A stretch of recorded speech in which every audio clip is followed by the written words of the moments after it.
Today we have the 2017 Skoda Kodiaq. This vehicle has done just over 57,000 miles. It has an automatic transmission and a petrol fuel type.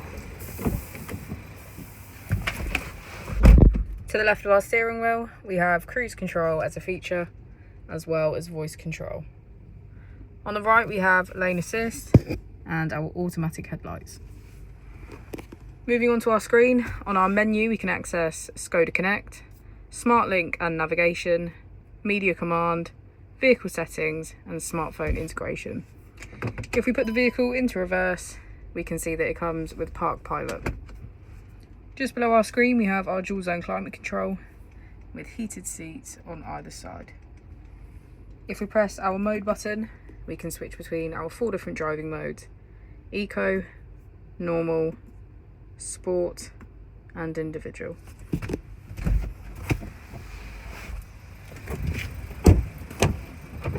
As we go into the back of the vehicle, we can see that we have 7 seats in total, all of which are cream leather.